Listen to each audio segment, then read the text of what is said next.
Okay, hello everyone. I think we're probably live now. こんばんは皆さん。見えますか？聞こえますか？ Hello, hello. Welcome to the special 19th English Symposium. Everything about Christmas all around the world. If you can hear us, if you can see us, feel free to comment in the chat. My name is Madeline, and I'll be hosting today's event with my colleague Mayo. And today we're joined by 7 tutors from all around the world. I briefly want to give you an overview of where everyone is from. So first of all, we will hear about Christmas in Malaysia from Camillus. Then Dorothy will talk about Christmas in Uganda. Elsa will tell us about Hungary and Christmas traditions there. Mercy will tell us about India. Sarah will then take us to Cameroon and Christmas there. Stephanie will then take us to Canada. And at the end, we will hear about Christmas in New Zealand. So it's really a world trip. If you have any questions for the tutors or comments, you can always leave them in the chat and we will ask them to the tutors. And you can also check out the presentations in the supplementary text part on the right side. And if you really like a presentation, you can also send thank you points to the tutors in between, and then they will receive them later. So let's switch to Japanese then. Okay, thank you so much, Madeline. ではちょっと日本語でも本日の、英語シンポジウム、今回はクリスマススペシャルということで、簡単に、ご挨拶と、セミナー、配信自体の説明を日本語でさせていただきます。今日はですね、7カ国からいろんな講師が、クリスマスとかクリスマスの文化について、プレゼンを行っていただけるとのことなんですが、順番でちょっとご紹介させていただきますと、マレーシアについてカミラス先生から最初にプレゼンしていただきます。次はですね、ウガンダについてドロシー先生から、プレゼンがありまして、でその後はエルザ先生からハンガリーの文化、クリスマス文化について、お聞きします。で、その後後半はですね、インドについてはメルシー先生から、プレゼンがありまして、その後、カメルーンについてはサラ先生から、ご紹介いただけます。で、最後にカナダについてはステファニー先生、そしてニュージーランドについてはニッキー先生から、プレゼンしていただきますので、ぜひ、最後まで見れない方は YouTube とかでも後ほど、また動画版を載せていただきますので、そちらでもご確認ください。結構今日はですね、講師も多いので、かなりお時間はちょっと長めになるかと思うんですが、ご質問、英語でも日本語でも何か、気になったところとか、聞きたいこととかあったら、ぜひ、右側のコメントボックスから、コメントをお待ちしております。で、他にもポイントを先生に応援ポイントとか送ることできますので、そちらも右側から、操作してください。では、これから、ちょっとずついろんな配信見ていきたいと思うんですが、わからないこと、もし配信が止まったりとかしたら、右下のチャットボックスから、スタッフの方にお問い合わせしていただければ、そちらで、ご案内させていただきますので、最後までよろしくお願いいたします。ではまた、マレンさん。お願いします。ではもうすごい私楽しみにしてます。So let's get started. First, we will hear about Christmas in Malaysia from Camillus. So whenever you're ready, the floor is yours. Feel free to share your screen.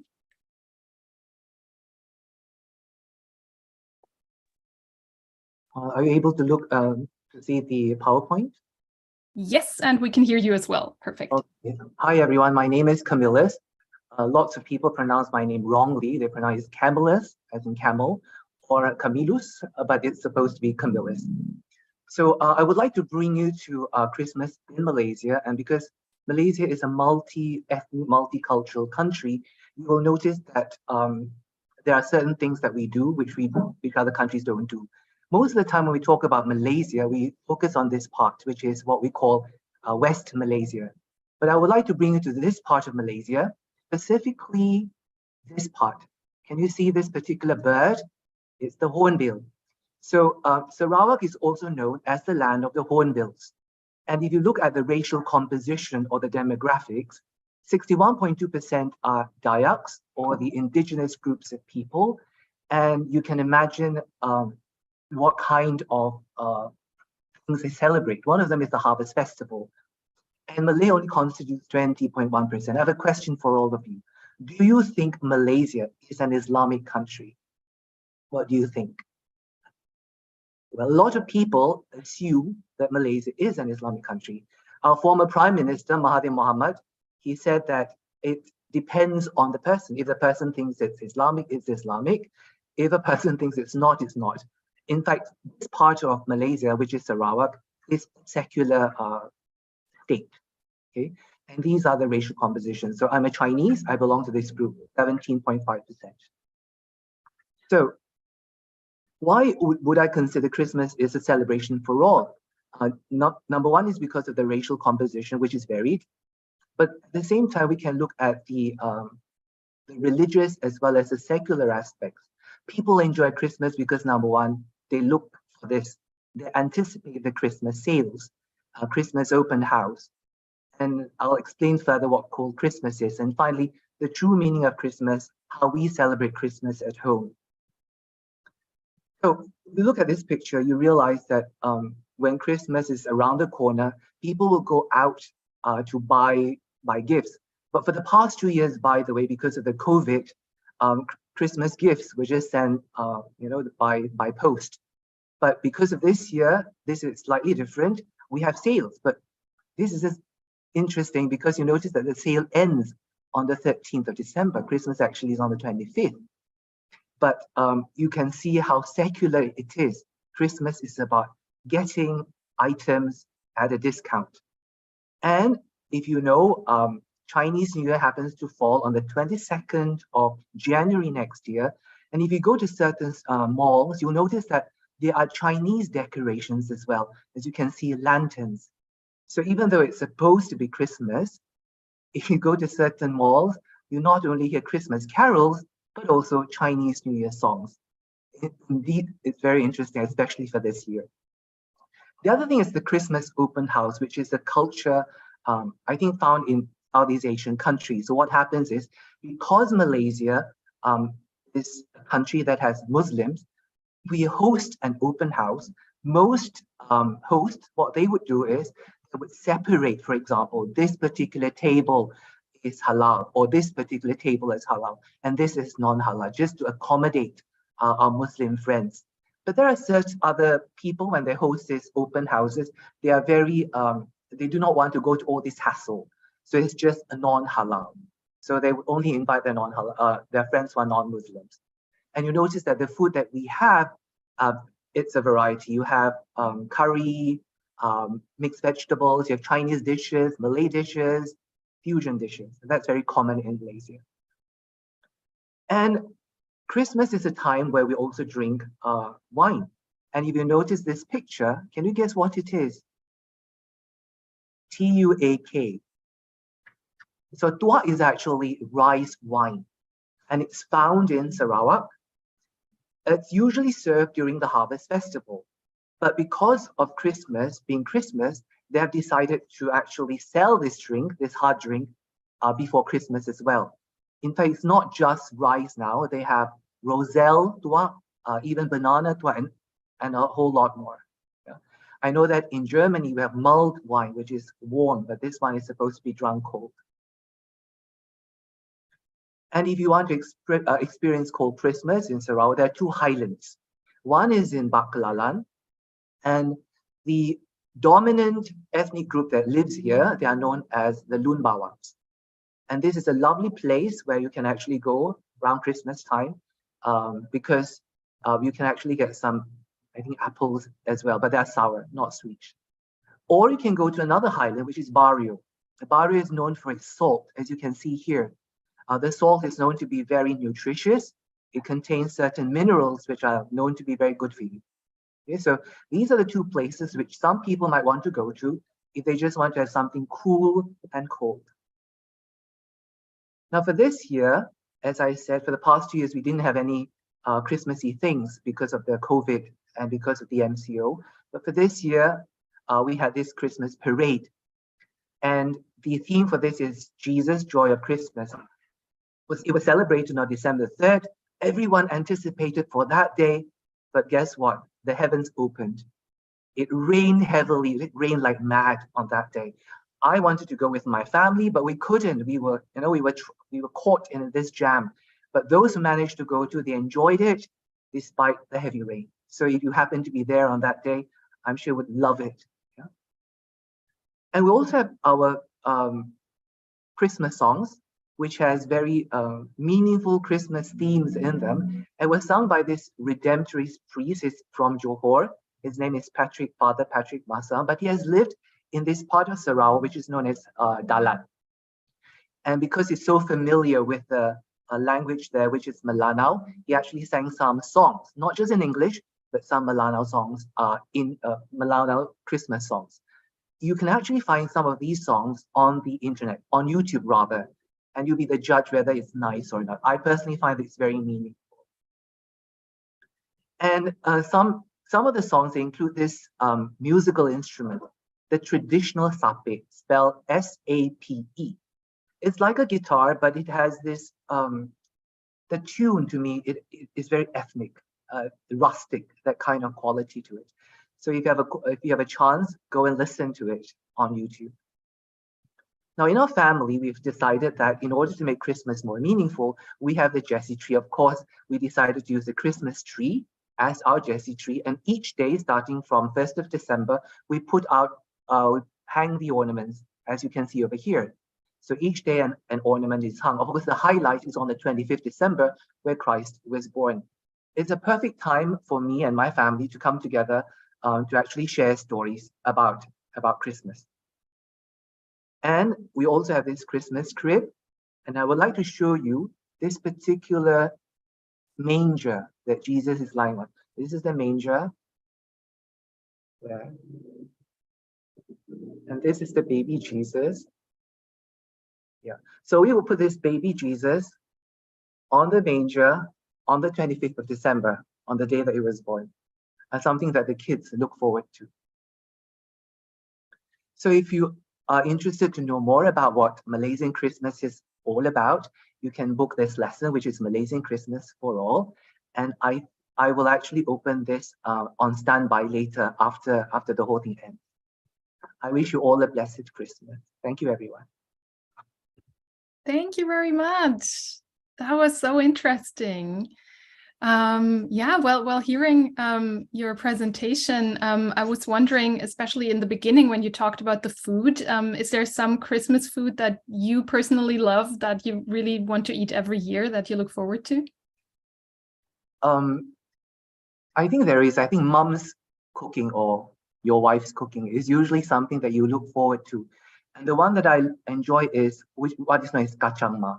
Kacang ma is actually chicken cooked in this herbs, kacang ma herbs, and you put in rice wine, so it's warm. I think the moment you gulp down the soup, it's warm and soothing, especially on Christmas Day.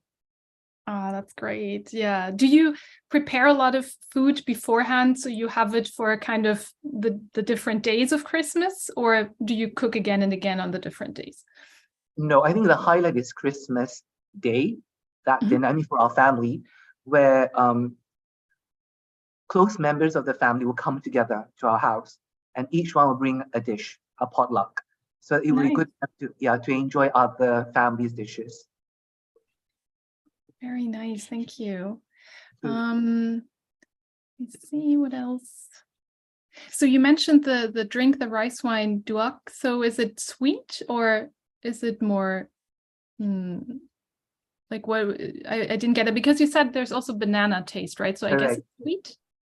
Originally, duak is actually made from either palm or rice. It can be sweet depending on the length of fermentation, or it can be just dry, like any dry wine. So it depends on the length of the fermentation. I see. Nice. Oh, I'd love to try it sometime. Sounds really great. One student in the chat also asked, what's your favorite part about Christmas in Malaysia? For me personally, I think it's time spent with the family. I don't really get to actually sit down, share stories with my girl and my boy. And Christmas, I think, is the perfect time. Just now I shared with you this Jessie tree. So that would be a perfect time because they will hang the ornament and I will tell them stories. They would ask questions. So I think that's the best time for us to sit down, tell stories, get to know more about each other. Right. Oh, that sounds so nice. Are the ornaments self-made or do you buy them? They are. So it's more meaningful because I asked my girl to color it. I printed it out from the internet. She colored it. I laminated it. So it's actually a family kind of project. Oh, that's so lovely. Thank you very much for sharing that with Thank us. you. Okay, so could you stop the screen share now and then we can go to the next presentation. Okay, great. Thank you very much.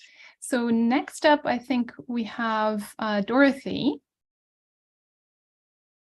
So feel free to turn your video back on and then hello. Yes. Great. Hi. Hi. So yeah, feel free to share your screen anytime.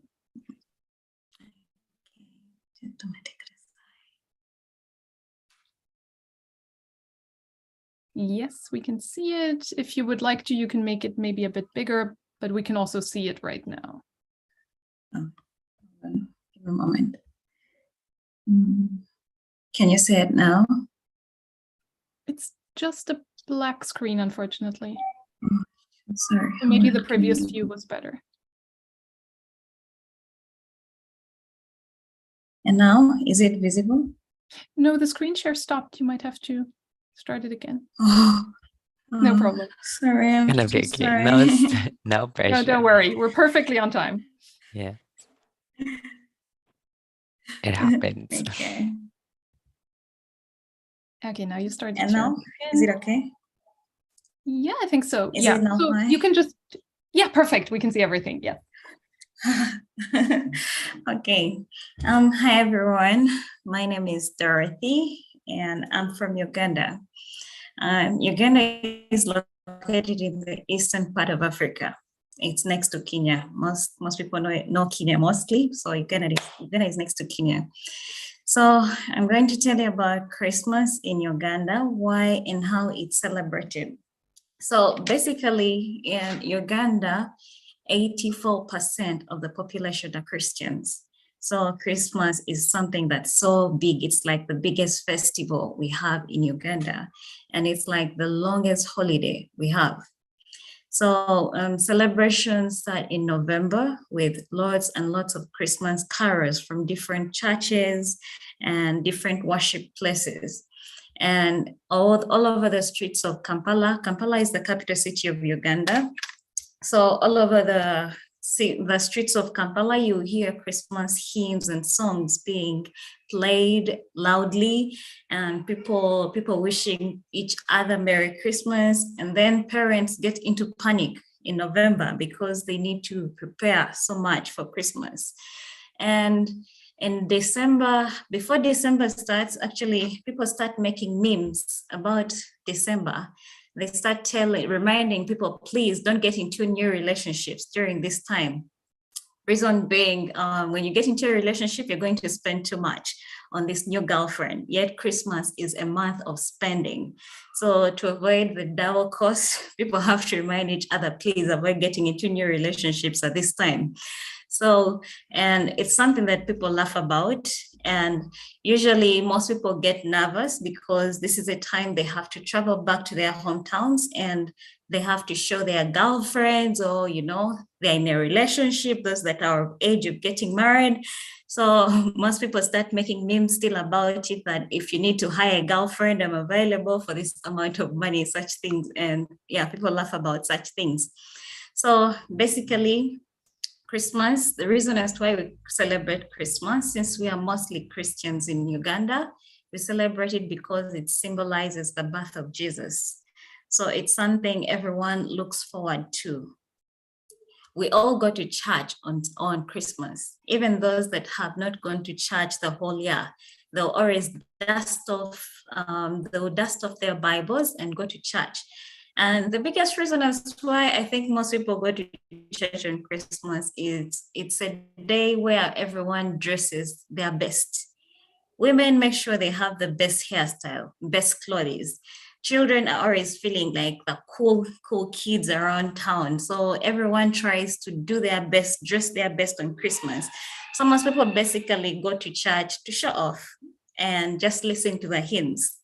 Then there are always presentations, singing, just like here. It's a church in town. So these are kids dancing and giving a presentation with telling a story about Jesus. So we basically have to tell our children about how Jesus was born, the whole story. And yeah, we tell it through the songs and the plays and so many different ways. So, and like I said earlier, Christmas is a family day. So most people have to travel back to their hometowns. And right here on the right, as you see, congested Kampala. This is Kampala right now, with people trying to do their last shopping and get their next buses to go back to their hometowns. So when you come to Kampala during Christmas, you'll find the whole city empty. No cars, no people, only we who are born and raised in Kampala stay in the city. But most people travel back to their country homes and their hometowns to spend time with their families. So in Uganda, we have this extended family thing. So most people go back to like their grandparents' home and you meet your cousins, aunties, like the whole family is all there. So it's a good time to get to know each other and like talk about family, talk about what you're doing and see how people can help you progress with your jobs and all that. So, and during Christmas, the whole city is decorated with lights. So this is one of the shopping malls in town. So most buildings have these lights all over. So it's like so bright and colorful in the night. And people are always excited, mostly kids actually. Kids get more excited. We don't have that culture of giving gifts, but giving your child a new cloth and new shoes is like a gift to them. That's what they're always looking forward to. So for them, Christmas without a new dress or cloth or shoes, it's nothing. So if you want to really make your child happy, just buy them new clothes and that's it. That's enough, nothing more. So, and we decorate, like I said, we decorate everywhere. So this is one of the hotels in Uganda. And we also decorate our homes with Christmas trees, Christmas lights. And always our Christmas lights have that little Christmas music that sounds like a lullaby. And when I was a child, I remember us sitting around the Christmas tree on Christmas Eve all night. Like I would sit and just look at the Christmas tree with my little brother and also my big brothers. We would also sit down and just look at the Christmas tree while we listen to those little lullabies for the whole night. But now that we are grown, our mother makes us sit down in the sitting room and she makes us sing Christmas hymns with her to put us in the Christmas mood. So basically on Christmas Eve, most people don't sleep. They are always just like excited for the next day. It just feels like, I can't explain the feeling, but it's always an exciting feeling. So, and since it's like more of a family gathering day, we usually gather all of us with our children. You come with your husband and wife and your children, everyone gathers in one place. So this is my mom with all her grandkids on Christmas. So, and usually this is a time where kids get to know each other. They play with their cousins, get to know their cousins and other people. And also during Christmas, we always invite people. If you know someone can't afford to have a proper Christmas meal, you can invite them into your home to have Christmas with you. Because usually we prepare a lot of food. So it's all about showing love and care to your neighbors and people around you. So there are people that can't afford to have a proper meal for Christmas. So if you know someone that can't afford, you call them into your home to have Christmas with you. So, and usually after Christmas, after church, we all gather home and do like family gathering. We talk and eat and all. So this is me and my family here after eating a lot for Christmas, and we're just talking and waiting for other activities. So about the Christmas food, we start the preparations for Christmas food on Christmas Eve. So we prepare, like, if you come to any home, maybe for example, at my home on Christmas Eve, you'll find the whole place filled with lots of fruit, food everywhere. Like everything is just a mess because everyone is trying to do something so that we can work together and finish the work before church time. So we sleep with the preparations ready, because we wake up at 3 a.m. to start cooking so that we can all be in church by 8 or 9. So we prepare all kinds of local food. Every food that we have, you try to prepare everything. And this is a day where all families try to cook all kinds of meat, beef, chicken, pork, everything is there. Rice, Irish, everything. You just try to cook everything that everyone would enjoy. So this is a typical Christmas meal. This is like fried rice. And this is chapati. This is our local food, matoke with jinat. This is beef. And then this is full chicken. And this is like a typical traditional meal, this full chicken here. It's not done every day because it's not something easy to prepare. So people since it's Christmas, people take time to prepare. And at least everyone gets their own pack of it. It's like steamed chicken. So it's a typical traditional meal that's only prepared on special occasions, on your Christmas or on traditional weddings. So, and everyone tries to eat at least as much as they can. When we talk about festives in Uganda, that means eating, drinking, and partying. So this is it. We eat. When I was younger, I would see my brothers remove their shirts and sit on the floor so that they could eat just as much as they could. And after this whole eating, we have to eat cake. And after eating cake, we have barbecue. So it's all about eating until you can't eat. All shops are closed. Everywhere is closed. Nothing is open. Even the shopping malls, most shops are closed. And we try as much as possible to also invite our Muslim friends for Christmas so that they can also enjoy the festivities with us, since they also sometimes invite us for their special Eid day. So we also invite them over for Christmas. So in case you're having your Muslim friends over, you avoid preparing pork meals. You put them out of your menu.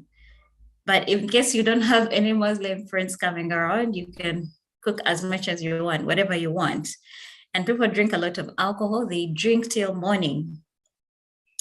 And then after the celebration, since on the 26th, the celebrations continue. So basically, most people break off from work from the 23rd and they go back to work on like January 3rd.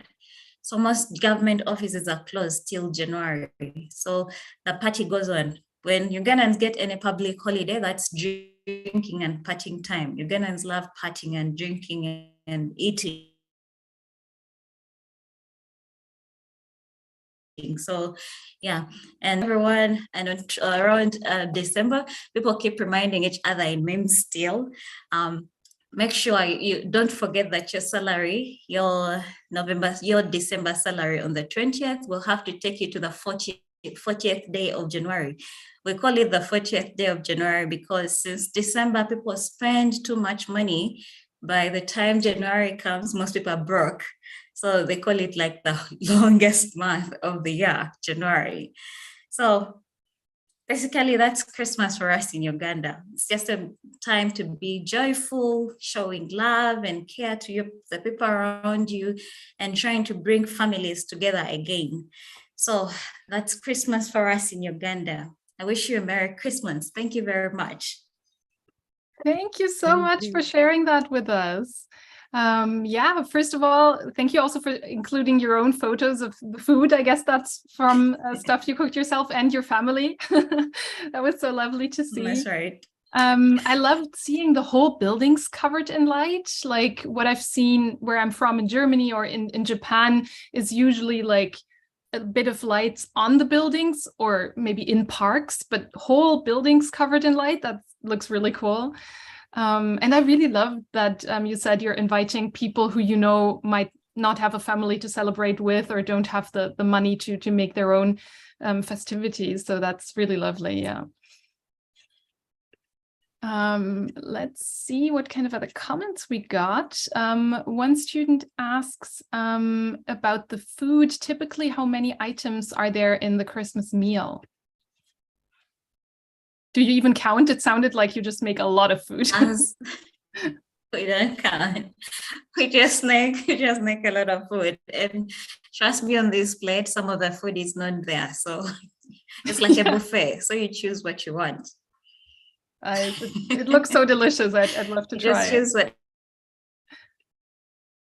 whatever you're comfortable with eating. Lovely. What kind of cake do you make, or what kind of cake do you like to eat on Christmas? It depends. Usually, since it's like a family occasion, we usually distribute responsibilities. So it depends on the person that's bringing the cake. Okay. So yeah, it depends on the person bringing the cake. But in most cases, cakes are gifted. So you'll find like maybe you've been supporting this specific cake business. They give you a free cake for Christmas as a thank you gift. Mm-hmm. Or you'll find a friend who will gift you a cake. So sometimes it's like that. Sometimes a specific person in the family has to bring the cake. But I love the red velvet. So in most cases, if it's my turn to bring the cake, I'll buy the red velvet. Ah, that sounds delicious. You mentioned that people gift each other clothes. Is it typical pieces? So I don't know. I have the image in Germany, people always get socks for Christmas. Or do people give whole outfits? What's the clothes tradition? The whole outfit. Wow. Whole outfit. And for a husband, you have to give your wife a traditional wear or a normal cloth with shoes. But usually they give them traditional wears. So most married ladies put on traditional wears on Christmas. Nice. And then probably you wear what you received right on that day? Exactly. Oh, that's so lovely. It's also like a fashion show on Christmas. Exactly. That's the right thing to term it. Fashion show. So nice. Okay, thank you very much for sharing that with us. Let's move on to the next presentation. So you can stop the screen share now. Thank you. So next, we're going to a different part of the world, now Hungary. Elsa, feel free to unmute and start anytime. Hi, everyone. Hello. Hi. Right. Can you see my screen? Yes, we can. Thank you. Can you hear me too? Yes. All right, great. Thank you.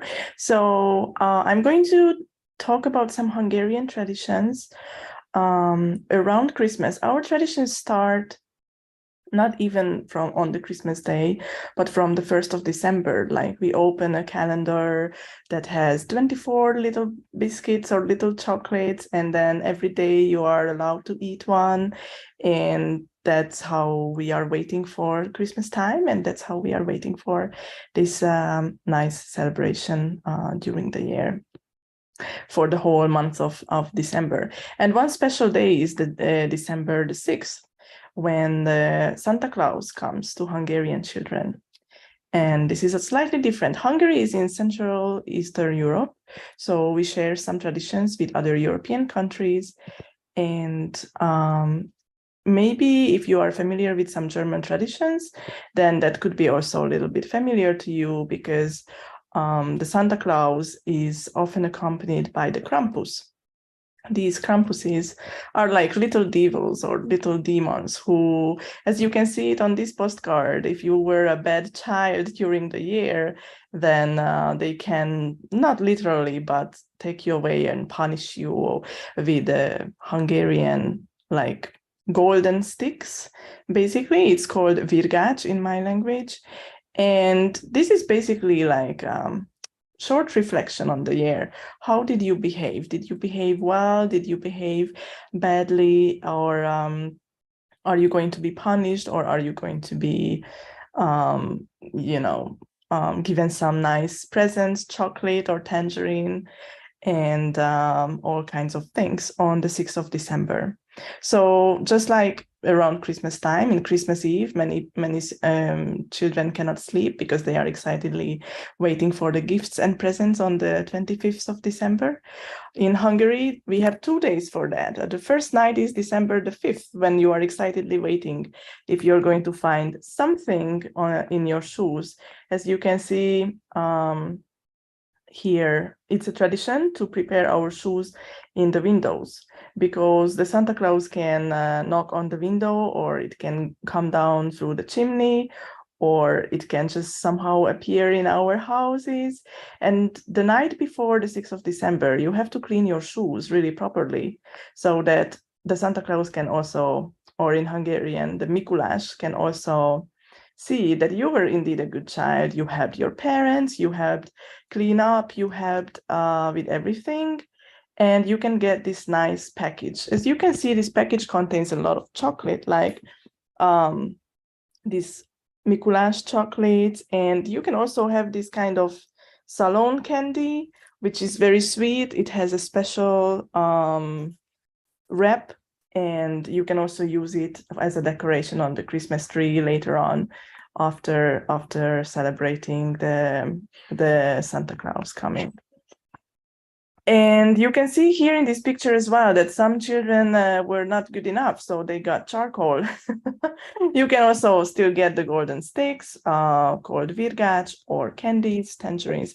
So basically this is a celebration only for children who are going to just wait excitedly. And during that week, even, they will show more dedication to help their parents, to help everything, household chores, doing their homework correctly, and so on, so that to prove that they should also get some nice presents. And you can see that we prepare boots or warm shoes, because in my country, normally around this time, it's very cold. It can also snow, but that's also good, because in the big boots, you have more space for more presents, right? Or bigger packages. And I would like to talk a little bit about the origins of Mikulás, or Nikolaus, or Santa Claus. And this is a German tradition that is very prevalent in Hungary as well. But actually, he used to be a bishop in Mira, which is right now, which can be found in Turkey. And he helped people. He helped the poor people. He gave them some gifts for Christmas. He saved some children from child labor in his time in 1081, when he used to be the main bishop of this little town. And he helped people to enjoy the festive seasons, even if they were not, even if they didn't have the means to do that. And during this period, people used to play role plays already, also with to please Mikulás, or Santa Claus. And yes, he used to have the people, and even during the era of getting more and more secular, he was still the most popular saint in Europe during the different religious waves. But then here is the question: what happens with the Christmas in Hungary? If the Santa Claus comes on the 6th of December, you can see the pictures here during the Christmas period. It's baby Jesus comes with presents and surrounded by the angels. And also it's worth noting that Mikulás has been also globalized a little bit, because he changed. Normally, he used to be wearing white clothes and white cape, but since advertising with Coca-Cola, he started to wear the red color in Hungary as well. And instead of accompanied by the Krampuses, nowadays you can often see, and you can also get the chocolate with reindeers as well. So actually, during the Christmas time in Hungary, we have a lot of present and gift showers. And the first one is on the 6th of December. The second one is some people also get some presents for the Santa Lucia's Day, which is on December the 13th. And then finally, Christmas is the big day of presents. And in Hungary, we are waiting for the little angels on Christmas Eve, 24th of December, and not necessarily on the 25th. Thank you. Thank you very much for sharing that with us. Since I'm from Germany, that was so interesting how many similarities there are, and then there's still differences. So yeah, it's interesting how traditions spread throughout Europe and then get their regional small changes. That's always so interesting to see. If you remember, how did you think about both Mikuláš and the Krampus together as a child? I remember that I always thought, like, how are they like friends? Like, what do they talk about while they travel? They're so different. Like, it just confused me a bit, but I also just accepted that they're like a team. You know, when I was a child, I always got chocolate and the virgács and the charcoal. So, you know, for me, it was easy. I just accepted that, okay, I also have good and bad parts, and probably both of them visited me that night. So it's all right to, you know, not to be 100% perfect or 100% bad. So, yeah. Nice. Your parents were like, there are pros and cons, you get an equal Probably, yes. Equal evaluation of your year. I love that. And so you mentioned on the 24th, the one who brings the presents is the angels or the Christ child?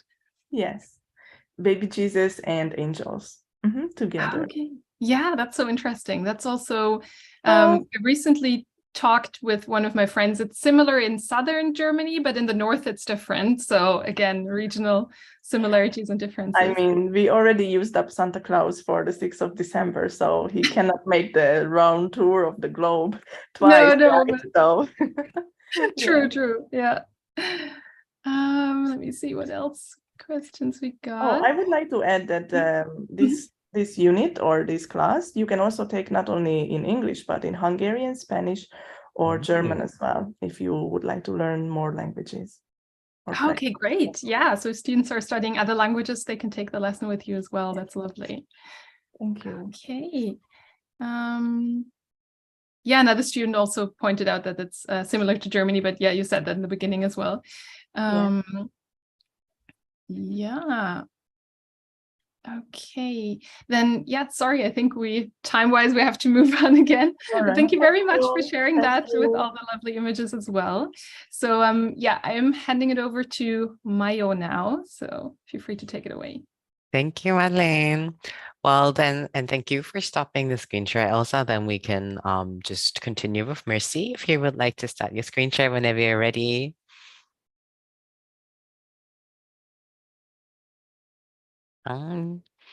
Okay, you're still muted right now. But okay. Do you see my screen? Yes. And if possible, you could maybe put it on full screen, but if not, that's okay too. Okay, perfect. Thank you. All right. Thank you so much. I want to thank the Cafe team Cafe Talk team for arranging this. And I'm so excited. So I'm going to be talking about Christmas celebrations in India. So one question that I get asked by the international audience is that, isn't in India a Hindu country? Do you guys celebrate Christmas? So the thing is, the majority of Indians are Hindus. It is a Hindu country, but we also have other religions like Christianity, Islam, Sikhism, and Buddhism. So it's common to celebrate Christmas in India. And also, even though the percentage is very less, like less than 10%, the real number of Christians, but given the population of India, it still sums to about 30 to 50 million people. So that is still a huge number. There's lots of people celebrating Christmas. And another thing that is special about India is that every religious holiday is recognized as a national holiday by the Indian government. So it could be Eid, and everybody still gets a holiday. And even if it's Diwali, which is a Hindu festival, again, is a holiday for everyone. So, so let's just say during Christmas, Christians might want to keep their shops closed, but other people might still keep their shops open. So there's an advantage as well. And I'm going to be covering a few points like carols, food, decoration, the various events that we celebrate, and then also the presents that we like to give during Christmas. So firstly, about the carols. Carols are organized by the church, wherein, you know, they train the choir to sing songs both in English and in the regional language. So what they do is there's a group of members, and they, from one house to another, they go singing carols every evening. And there's a Santa Claus that accompanies every group.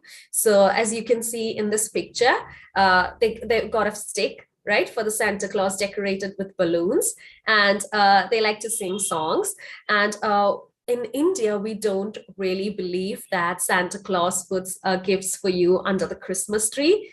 How we see Santa Claus is that along with the you know, the carol rounds, they just dance. I posted a tutor column recently wherein I shared my experience about how as a child, I used to be afraid of Santa Claus. I thought Santa Claus is from another place, you know, and they've got this huge belly, big boots, and it kind of scared me. And they would want to dance with you. They'd be like, hey, come on, let me give you a chocolate dance. But then I would be so scared and I would run behind my mom.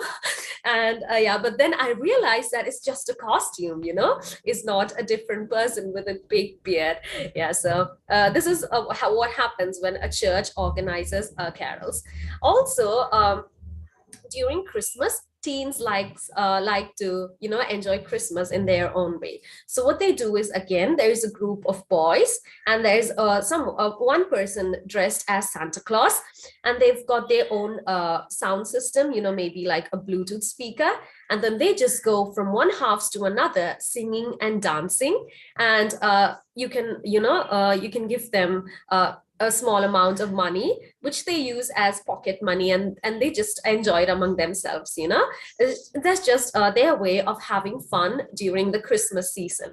And when the church organizes carols, so they might just call you, you know, to check if you're available, if you're in town. And some people like to give them, you know, like cakes or sweets. If some people are generous, they also like to arrange a dinner for the carol team, you know. So that's really nice. So it could get late at night, so some people like to offer them food as well. And next, whenever we talk about celebrations, there's always food involved. So just like everybody else mentioned, it's always nice to have meals with family members. So they would just you know, visit their parents and or visit their hometown to celebrate Christmas with their loved ones. What we like to cook is chicken biryani. So it's a dish which in which there's chicken, there's rice, and all of the Indian spices. So yeah, it is a bit spicy and is really good. So this is a dish that we use during most of our events, right? And next, we like to share things with our neighbors. So when there's a Hindu festival, they might share homemade sweets with their neighbors. And when it's Christmas, Christians like to share cakes or food with their neighbors. Again, when it's a Muslim festival like Eid, they might share their food with you. So it's always nice if your neighbors are from another religion, you know, there's unity during these times. And coming to decorations. So usually every house, you know, the bare minimum would be to put a star at the entrance of your house. And some people also like to add serial lights to that. In the place where I live, it's common to set up a major scene in front of your house. So you've got Mary, Joseph, the parents of baby Jesus, and then angels spreading the good news to shepherds, and the three wise men who gave gifts. And as there's some grass outside the manger. Some people like to add just artificial grass, but some people like to grow their own by planting some mustard seeds. So it takes time, but it's always a joy to see it. Again, coming to church decorations, again, they're covered with lights, and some churches also like to add a variety of flowers, maybe even imported. So is very beautiful to see that.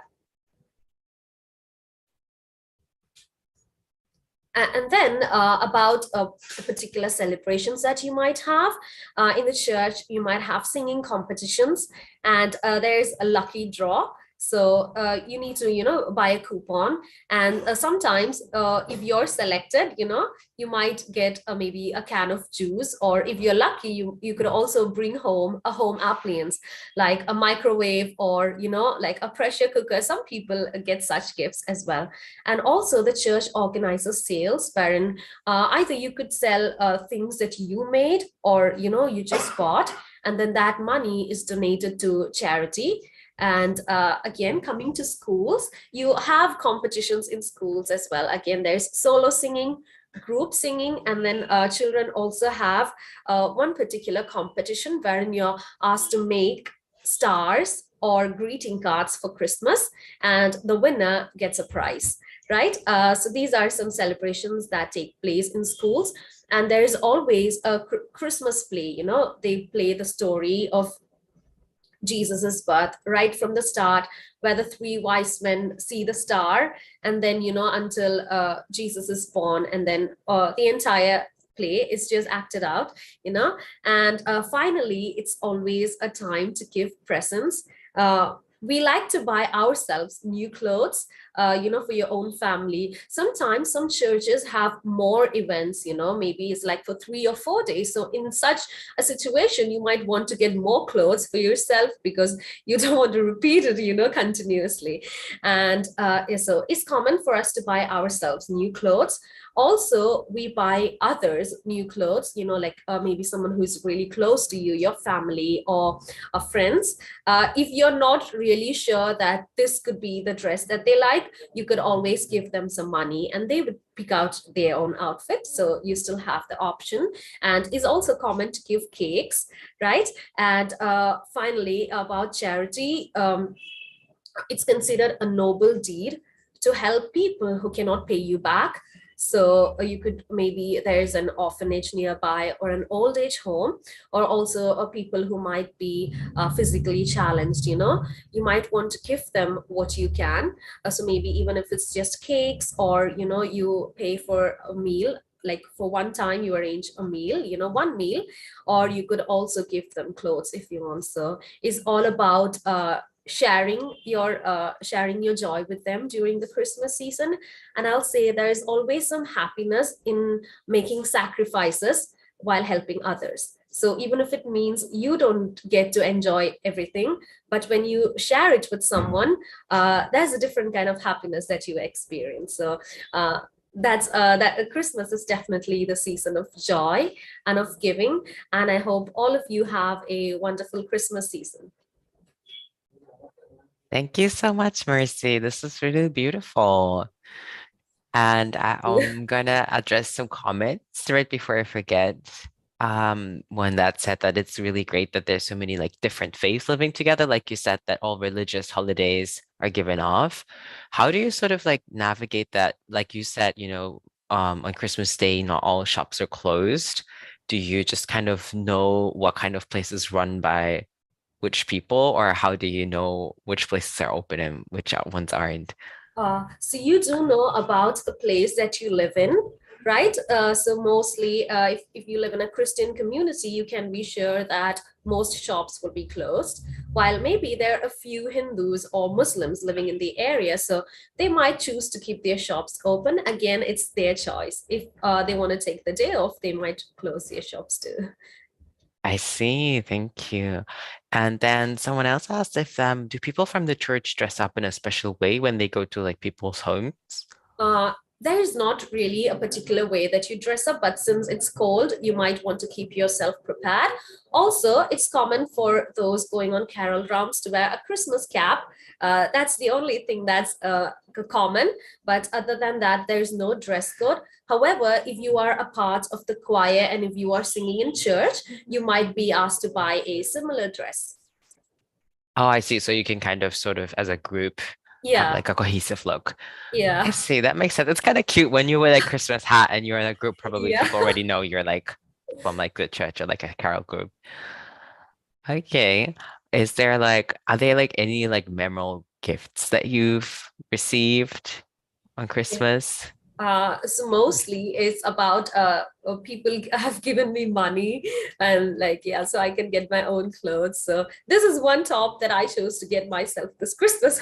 Oh, that's lovely. It's great when you can choose it yourself. Yeah, because you don't really know the size that fits them, and you don't want to give a dress that's wasted after all. So it's some people like to just give cash, or if you are going shopping together, maybe you could pay for them, and they pick up their own outfit.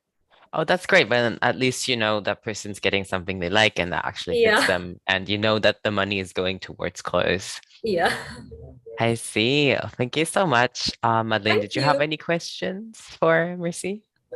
Not a question, but I really liked the part about flowers being in the church and also people like making their own scene with Maria and Joseph and like having grass there. I guess coming from a country that is very cold around Christmas time, having those kind of live flowers and actual greenery sounds really lovely to me. Yeah. Yes, so in India, there's just a few places where there's snow. So I've not been fortunate enough to experience snow during Christmas. To be honest, I'd rather it be a bit warmer. So I think that's very Okay. lovely.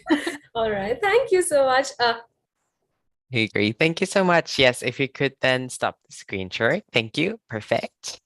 And then we'll get back to you later. And then Sarah, if whenever you're ready, you could start sharing your screen and then we'll have a lovely presentation about Cameroon.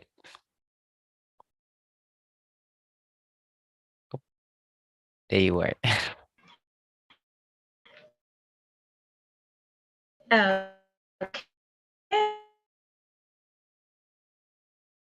It's my. Thank you so much.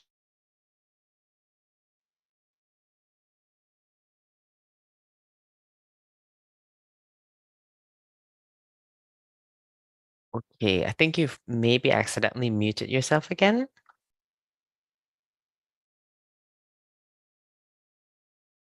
Let's see. Give it a few seconds. Okay, yeah, Sarah, I think. Okay. All right. Yes. So Okay. I'll Now we share can my hear you. screen and Yes. Thank you. Okay, thank you.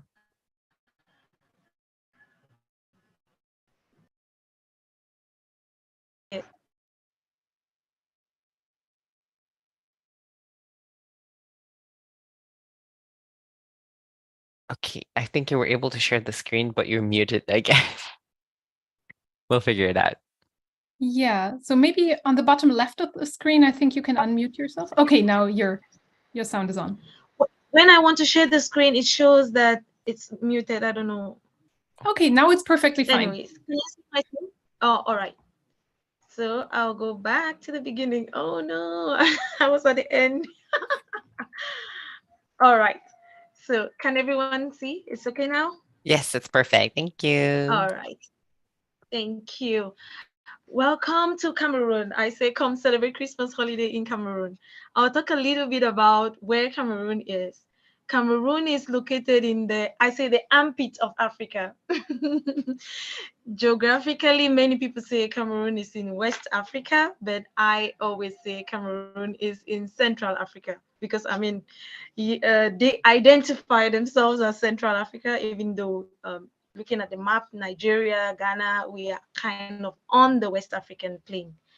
All right, so Cameroon is an extremely diverse country. So I need to really make mention this. We have so many groups, tribal groups. And because of this, Christmas is also celebrated in a very different way.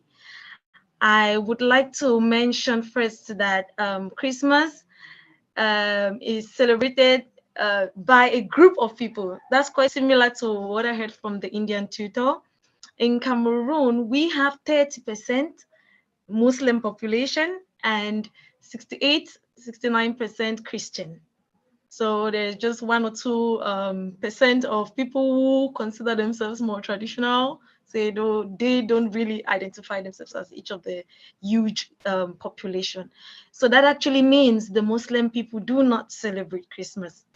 But my government has been fair, I would say, to make sure that on Christmas holidays, the whole country has a national holiday. And on the Muslim Eid, we all have a national holiday. So even though we will not also celebrate, Christians. I use we because I'm a Christian already. All right. So that's why not all Cameroonians celebrate Christmas, but many people celebrate Christmas. All right. I just wanted to mention that. Next, regarding Christmas activities, there are just a lot of things people do during this period. It's really noisy around the whole country from this week right up to next week. Up to after the first, there's just something happening somewhere. Some people choose to make their weddings during this period.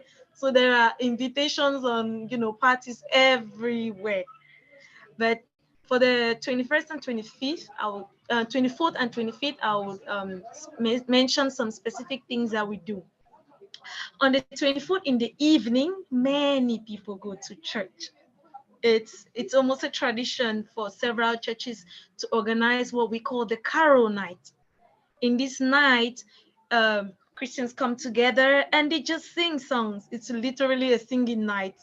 And as it would, Dorothy would understand, in Africa we sing and we dance a lot. So it's not just the hymnaries, it's a night of singing and dancing and celebration.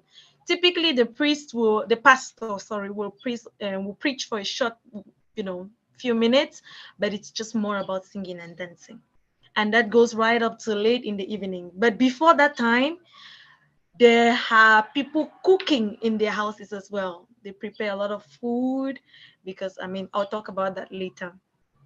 And on the 25th itself, again, many people go to church in the morning.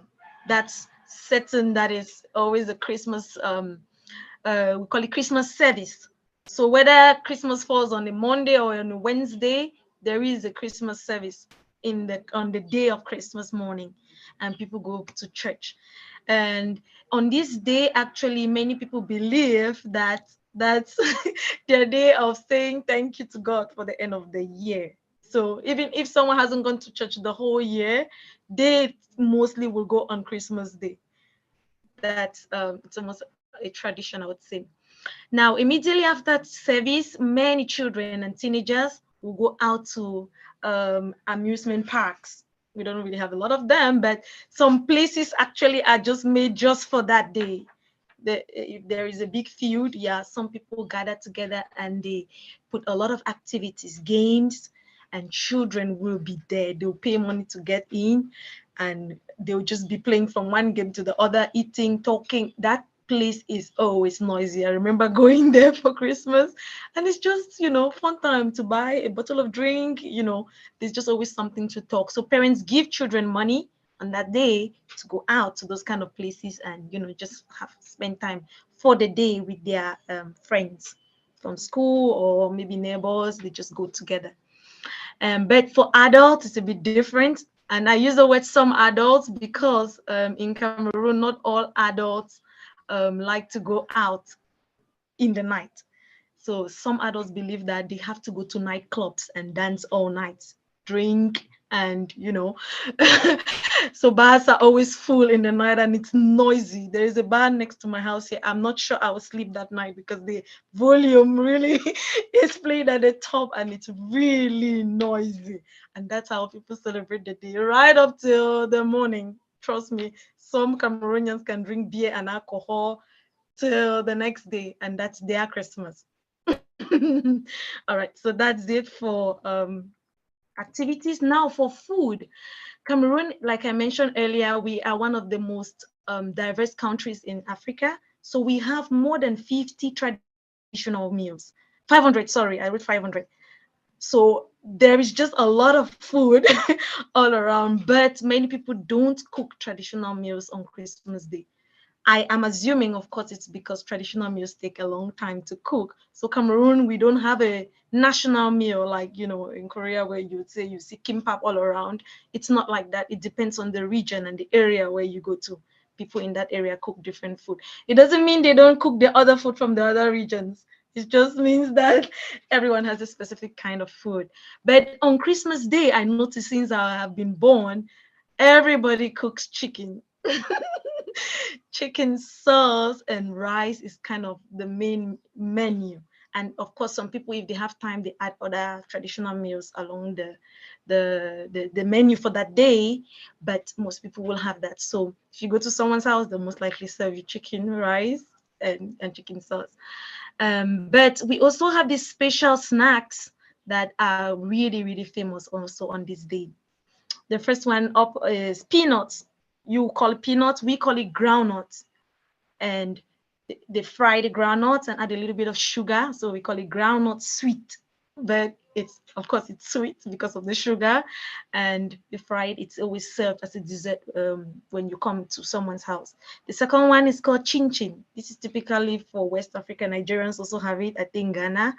We mix a lot of flour, eggs, and it's almost like a dough for cake, but we fry it instead. And it's really, really yummy. So if you visit your neighbor, they'll give you a little bit of this on a small bowl like that. That's welcome. And then when you're done with that, you get rice and stew with chicken in most cases. All right, so that's it for food. And now for clothing. Cameroonians believe in looking good. I call it looking good. Like dressing is a serious issue for us. And if a parent cannot afford clothes all throughout the year, they are certain that they'll buy a new dress or clothes for the Christmas. So children always have something new. I mean, even if the parent is as poor as what, they'll make sure they get a new dress for that day.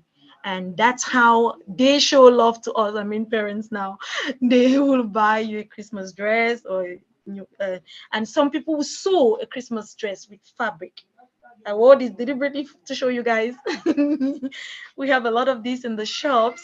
So you buy this and you go to the tailor, you show the tailor your design that you want, and they will cut it and sew it for you before Christmas. But other people will wear Western clothes, like you see on the picture. They prefer to wear, and some people mix. I like to mix the two together, and it just depends on your preference. So the kids, they have one kind of traditional dress that is common in Cameroon. Again, it just depends on, the family, what they can afford. Because sewing takes a lot of time. You have to buy the material early and give it to the tailor. And sometimes some tailors don't sew in time, So some people don't want the stress. They just go and buy Western clothes. Right. But if you walk around on that day on the streets, you just see a variety of so many different colors, different clothes, mixture of a lot. But it's new. That's the good part. I don't remember the last time my father gave me that one of those. Most parents will buy up to when you're like 14, 15 years, and they kind of stop. And I don't know why. After that, you hardly get anything from them again. And it's annoying culture, I would say. Because, I mean, why not continue? You're still that. It's not like you changed. But for us, they would just give you money till when you get to university. Most likely they will not even give again. They just, you're grown up, what's the need? Whereas I still kind of need it. Then the tables kind of turn around. Instead, especially me now working, I have to give my father a gift on Christmas. You kind of have to give him money, or you buy him clothes, and like that's the tradition in the other side. All right, so that's it for dressing. For decoration, Cameroonians don't really believe very much in decoration. I just have to say it outright. People don't see the need to, put excessive decors around the house or in front of the house. It's really not a priority, I would say. But some people still do it.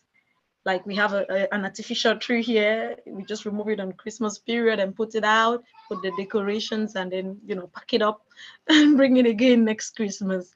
So very few people will have, but it's just in the living room, one tree and, little, there are no gifts under it. Like I said, we don't have the gifts culture in that sense. So there are no gifts or ornaments. It depends on you anyways. Instead, now in the streets, depending on the city, the government will use Christmas lights to decorate.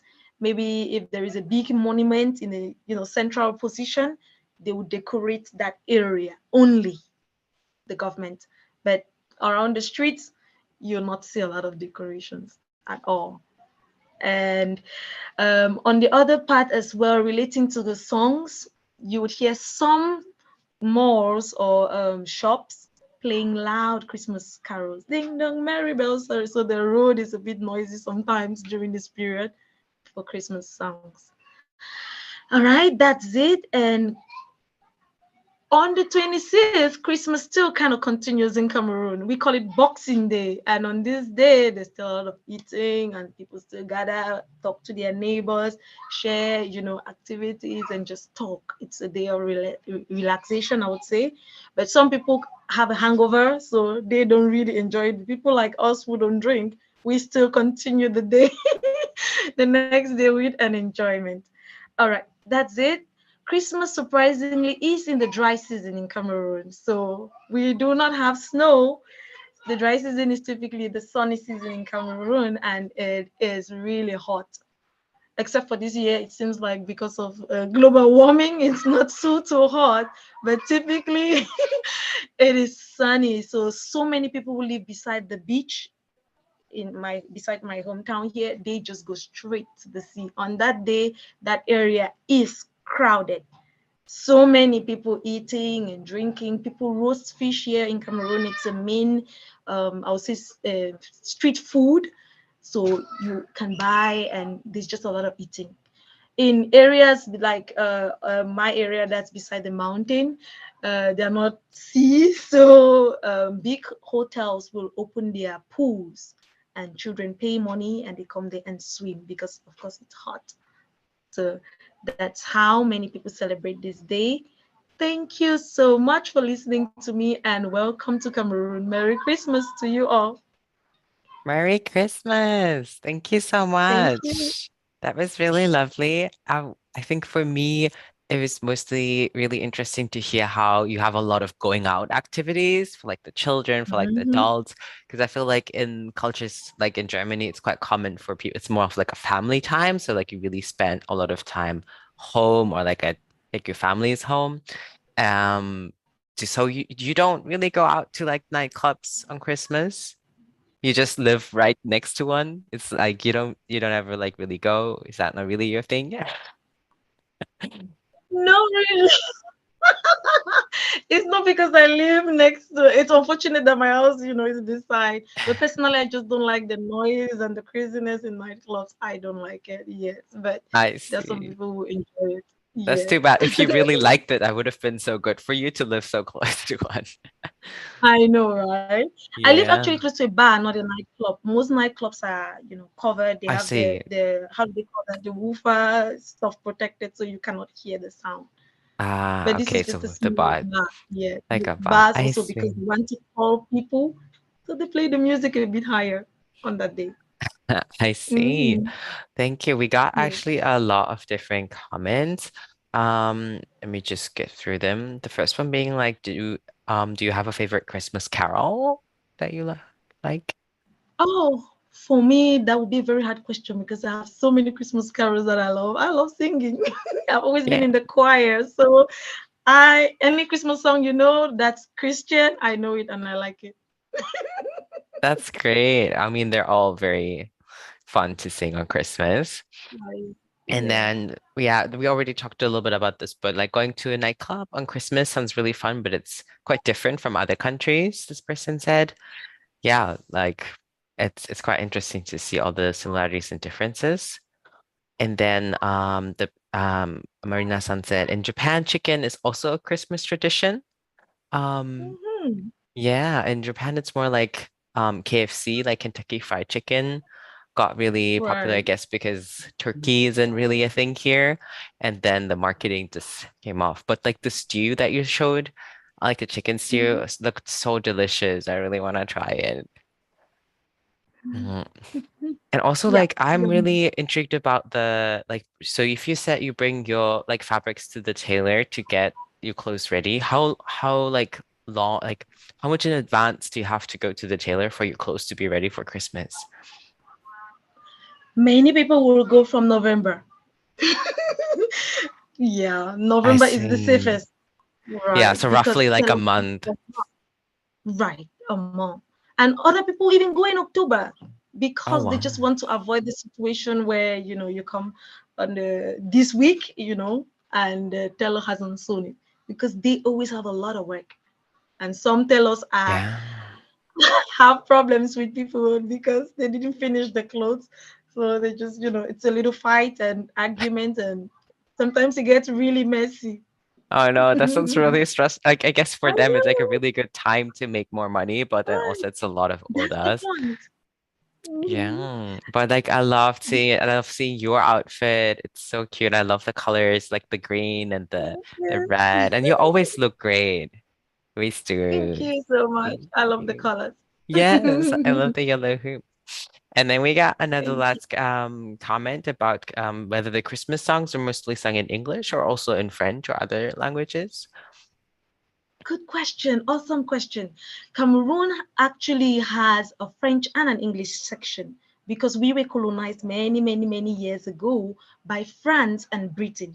So Cameroon actually is the only country in Africa that's similar to Canada. We speak French and English, but the French population is more than the English population. So we have 10 regions, like my 10 fingers, and there are 8 French regions and 2 English regions. So if you live in the English regions, I was born in the English region, we do everything in English. But if you come to this section, everything will be in French. I Right. see. Thank you So for they explaining that. translate the That's really, really songs. good to know. Yeah. Do you know any Yeah, like song of the songs in French or I do. yeah? Yeah, Oh, good. because I lived in the French region for some years. And so I understand French, but not very good French. But I can get my way around. And in most churches, even in the French regions, I mean, the French cities, they would have a translator, English and French. So the pastor preaches in English and they translate immediately in French. Or the pastor preaches in French, translates in English, so that That's anyone can understand. great. Yeah, I love Mhm. that. That's like a real good way to incorporate like both Yeah. people of speaking languages into the Languages. community. Okay, thank you Mhm. so much. Then yeah, if you could stop the screen share whenever you're ready. Sure, Thank you. I'm No stopping worry. right Thank you now. so much. And like the snacks look so good. That too. The sweet peanut thing, it kind of reminded me of sweet roasted Brownie. almonds that we have in Germany. Mhm. Yeah. And then we have yes, we have two more presentations to go. So Stephanie, whenever you're ready, please share your Hi. screen. Perfect that we're Hi. going to Canada now, since we already Yes, mentioned Canada before. So going to perfect. it's a great Leading into the connection. next one. Thanks, Sarah. On to Stephanie. Very well planned. Okay, so I just want to mention that Canada's a very multicultural country. And so many things that all these tutors have been talking about, we do them all in Canada because literally everybody from all over the world lives in Canada. So you've got so many traditions. So what I think is it Dorothy? Dorothy was talking about, the family and the meals and the helping people that, inviting people into your home that don't have anyone, who are lonely, and, helping people out. Like all that stuff happens, and stuff that was mentioned from Mercy, is it? And Sarah in Cameroon, like we don't have the parties and stuff like that, but like the Boxing Day and things like that. So yeah, so many things are so similar because there's so many cultures and so many religions and multiple languages. So most people, you know, we have French and English, like she mentioned, in Cameroon, but, you know, people have their mother tongue and then they have English and French on top of that. So yeah, so you've got many languages, and for some reason my screen is acting weird. Yeah, it's showing a black loading screen for us right now. So. Yeah, I noticed it said your thing is paused. Thank you very much. We'll figure it out. But it's so nice to hear like the differences and the similarities, even in places that are so far apart from each other. Exactly. And I feel like there's really like a connecting Christmas spirit that's very similar. A lot of wonderful food and families and giving clothes and taking care of people who might not be able to celebrate with others, and it's really lovely. Yeah. And even the Hungarian and German tradition of Krampus has started to make it into Canadian culture these days. Oh, really? Yeah, the stories and stuff, like, and we're starting to learn more about those kind of traditions as well, coming from those immigrants, right? So yeah, it's just lovely. I personally love the combination of like wholesome Christmas and the like slightly scary part. It's just a great mix because you can have your hot chocolate and be a little bit scared, but it's warm. So yeah, and I was reading a Krampus story recently, and I was like, this is not for children. I was like, this is scary. But children love it. It's interesting. Yeah. So okay, now we can see it. Okay, I'm gonna try to make it like full screen and see if it works out and stays green. It went to yellow again. No, it's unfortunately the loading screen again, so maybe we can just view it on the previous one. Yeah. So just give me a second. Yeah, no problem. I'm sorry. I don't know why this is happening. It always happens. And I love your Christmas tree in the background. Thank you for, we only have virtual backgrounds. I love your commitment for a real tree. Well, I had it there, so it's good. So, okay. So today because there's so many cultures and groups of people living in Canada, it's just too hard to cover absolutely everything. So today you're just going to get a kind of tip of the iceberg, or just a little bit of a flavor of different culture. But I'm focusing on Atlantic Canada and Quebec. Quebec is the French region of Canada, the biggest French region of Canada. And then the Atlantic provinces include Nova Scotia, New Brunswick, Prince Edward Island, and Newfoundland. And those areas were mostly originally populated by European populations from Eastern and Western Europe. And then, of course, more Middle Eastern and now Lebanese and are starting to populate these areas. It's becoming more of a popular place for them to immigrate to. And of course, we have people from other cultures as well, but those tend to be the more dominant cultures. So that's what I'm going to be talking about a little bit today.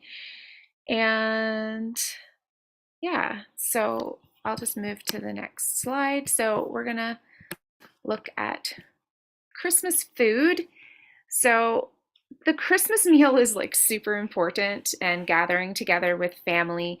Canadians purchase turkeys usually.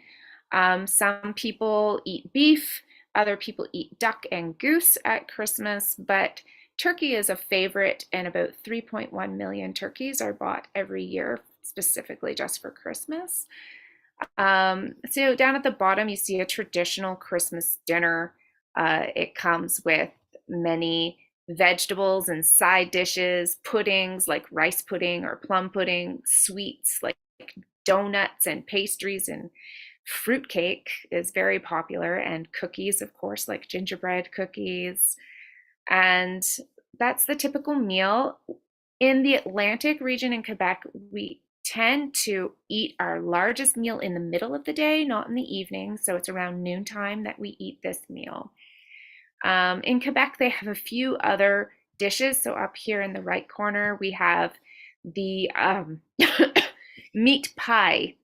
So it's called a tourtière, and this is very popular in Quebec. And then over here we have a kind of stew. In English, it's a pig foot stew. Doesn't sound nice, but apparently it tastes very good.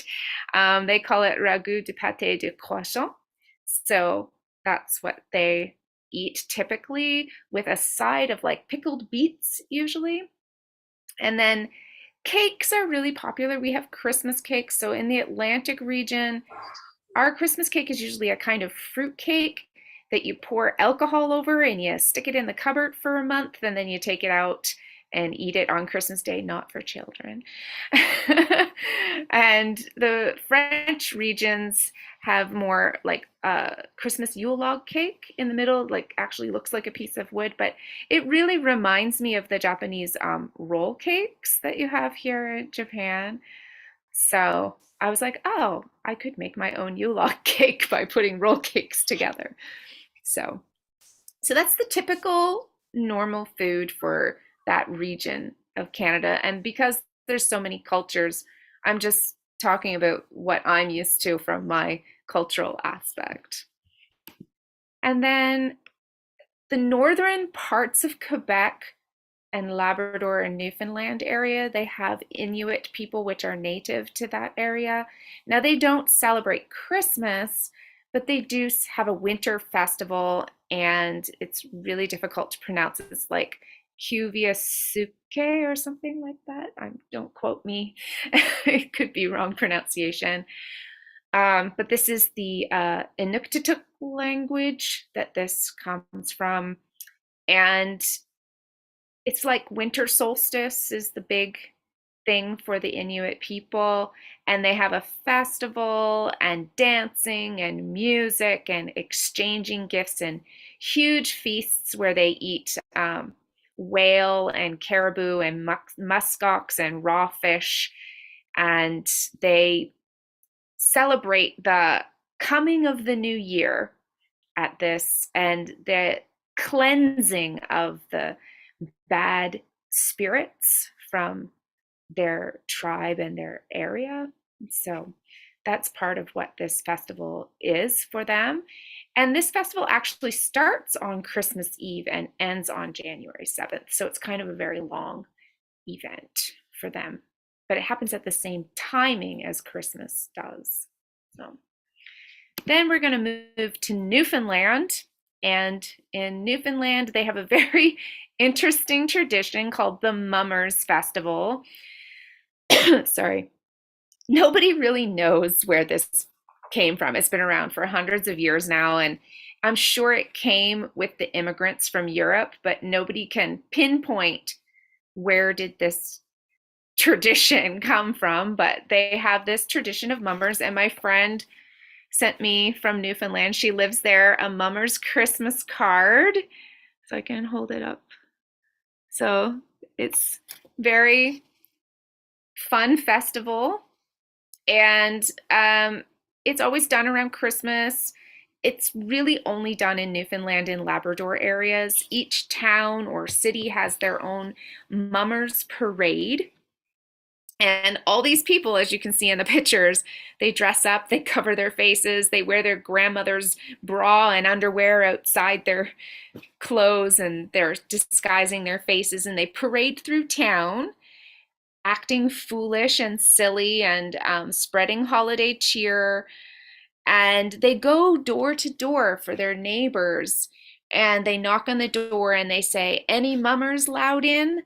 And if you let them into the house, they perform music for you, and they do little plays and skits in your kitchen, and you have to try to guess who is the disguised person. And until you can guess who that person is, you have to continue feeding them and giving them drinks. So it's kind of like Halloween for adults at Christmas in Newfoundland. So it's a very unique, I think, tradition.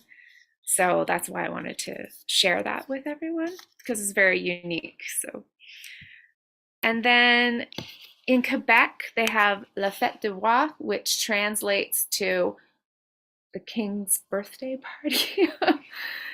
And similar to most of Canada, and the Christmas season is 12 days long, starting on December 25th and ending on January 5th or 6th, depending on the calendar year. And on the very last day, they make this kind of cake. And in the cake, they put like a small bean or like a toy or a crown inside the cake. And whoever gets the slice of cake that has this item in it is made king or queen for the day, and you're treated like royalty by your whole family and your friends, and it's kind of fun tradition for them to do that. And last but not least, it's really popular still, very similar to the Malaysian presentation, to tell stories on Christmas Eve and read stories together, like traditional classics like the Christmas Carol or something like that. Maybe more modern short stories for children about Christmas and the meaning of Christmas.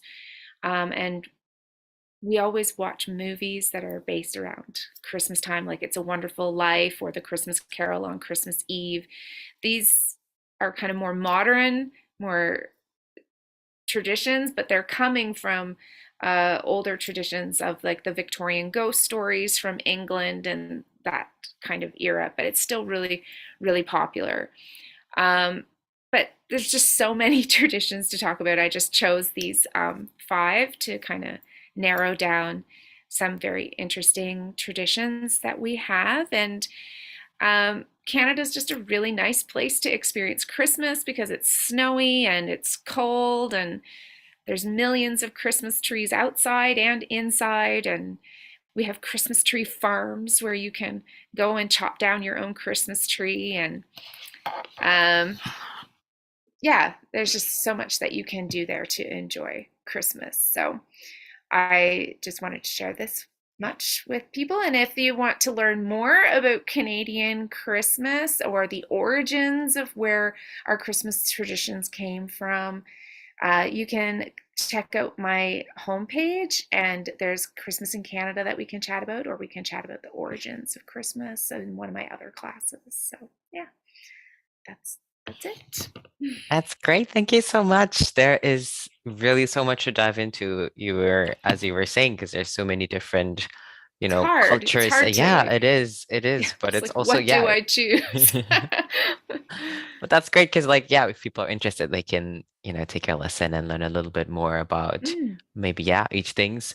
And also, personally, I was thinking, I think the last thing I was thinking about was so usually in Canada, would you get your own tree, like a real tree every year? Yeah, often we get real trees. So like when I was younger, we started with a real tree and then discovered, oh, Stephanie's allergic to. So then they got a fake tree because I was sneezing throughout Christmas. I see. So it's not too bad that you have to get a fake tree in Japan because you're actually allergic. Yeah. Well, I guess it depends what kind of, I'm not allergic to every single kind, but the specific kind my family liked to buy was something that didn't work for me. So yeah, but it is very popular to go out and chop down your own Christmas tree, or go to a market where they have all different sizes and different kinds of blue spruce, white pine, so many different kinds of trees to choose from. Yeah. That's lovely. And they do, they smell so good, right? They make your home smell right. really Something I Christmassy. missed. Yeah.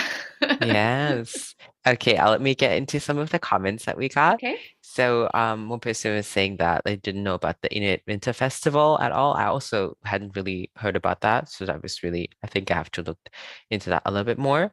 And then also someone was asking about the mummers. Are there mummers? Are they dressed as animals? Are they dressed as anything in particular, or is it?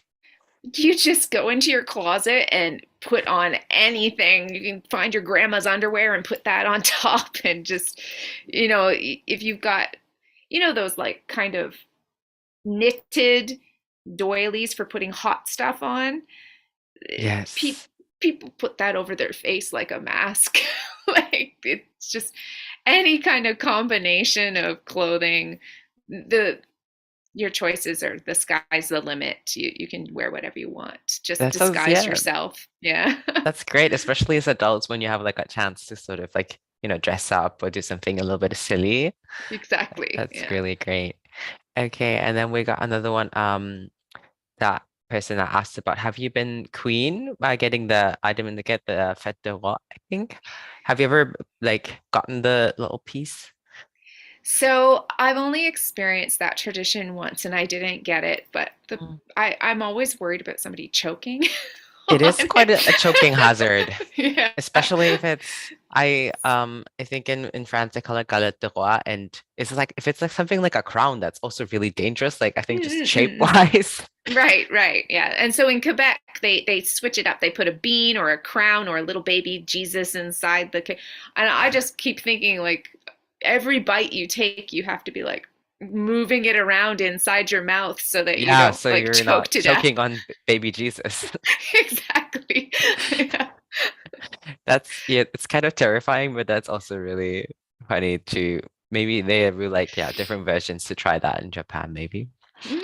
Okay. Well, yeah. Do you have any comments, Madeleine? Sorry. No, just lovely to hear. And I thought that the mummers again reminded me a little bit of things like the Krampus or just I think there's also other regions in like Austria and in Switzerland where there's more like kind of several creatures parading through the street. So I can imagine that maybe some immigrants turned that into that kind of tradition or something like that. So yeah, these kind of fun things in combination with Christmas, I feel like are really interesting. Yeah, I mean, there's so many different regions of Europe that immigrated over the last 400 to 500 years to this specific region. So that region of Canada was like the first area to have immigrants come, the French coming first, and then other groups of people coming in. So I think it all got mixed up and nobody knows where these came from, or did it start in Canada by mixing traditions? We don't know anymore. So yeah, probably people found their own new traditions as well. Yeah, exactly. Nice. Thank you so much for sharing all of that. Thank you. So yes, whenever you're ready, thank you very much. And then we can move on to our last presentation by Nikki. Thank you so much for waiting, Nikki. Whenever you're ready, you can start sharing your screen. Okay. Hi again. Hello. Can you see it? We could see it yes, now I can see it. Looks great. Okay, great. So, hi, I'm Nikki, and now I'll show you how we celebrate Christmas in New Zealand. So you probably all expect to see like a nice typical background for Christmas with snow and pine trees, and it looks great, but actually it's not really good for talking about Christmas in New Zealand. So I'll move that one and put another one. This one is much better, much more appropriate to talk about Christmas in New Zealand, which is actually called a Kiwi Christmas. It's because New Zealanders are known as Kiwis. It's not because of the kiwi fruit, it's because of the kiwi bird. So that's why Christmas is also called a Kiwi Christmas. And this picture is much better because we celebrate Christmas on the beach. Christmas in New Zealand has never been white, and it will never be, because New Zealand is located in the southern hemisphere. So Christmas Day is like a perfect summer day, around 25 degrees. So not too hot like in Australia, not cold or snowy like the rest of the world. So perfect summer day. And if you expect to see like a typical New Zealand family in their home gathered around the roasted turkey or a fire singing Christmas carols, no, this is not how we celebrate Christmas in New Zealand. Majority of Kiwi families will actually spend Christmas outside, usually on the beach with friends and family, or on a boat, which is also great, or in batches. This may be a new word for you. It's like a New Zealand word. We read it as if it has tea, but it doesn't have tea. It's what other people called cottages or holiday houses. This is like a typical New Zealand batch. It's very simple wooden house, nothing fancy. It's usually on the seaside. Yeah, this is another one, and it's quite convenient and comfortable to spend Christmas. It's available for rent, so families who don't own the batches, they can rent and spend their time with family and friends there by the seaside, enjoying the nice summer weather.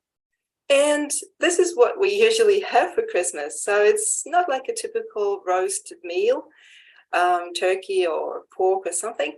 It's usually barbecue, which in New Zealand is called barbie.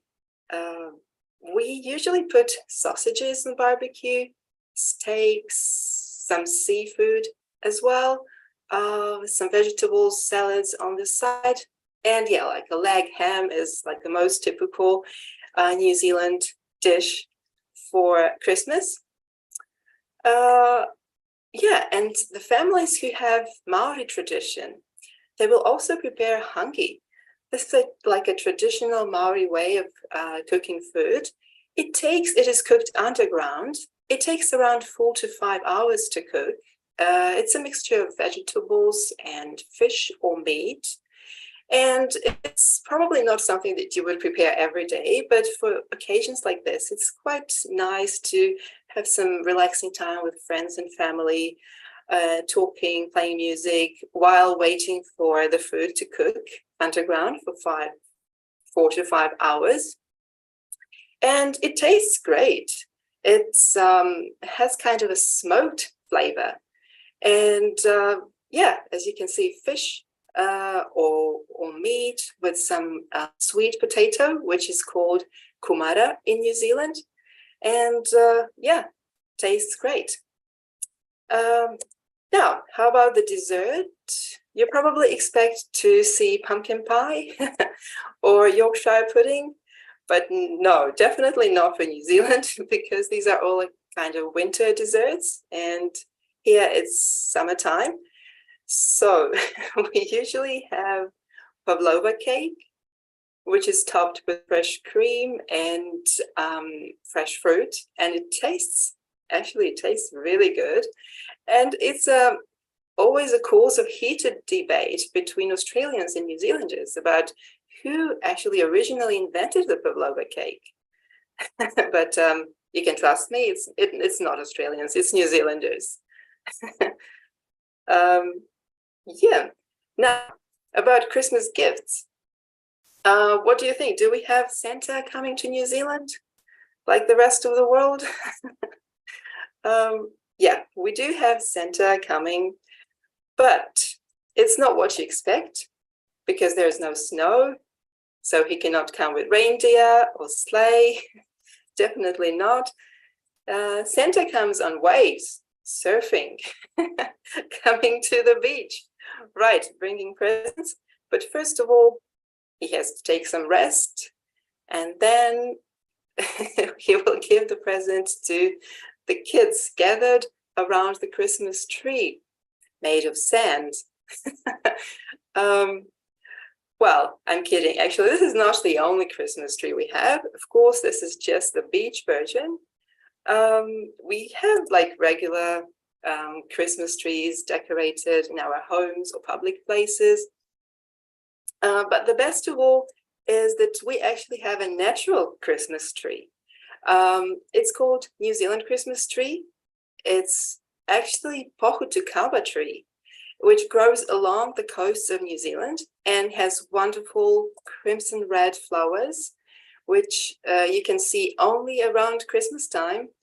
only around Christmas time. So that's why it's called New Zealand Christmas tree.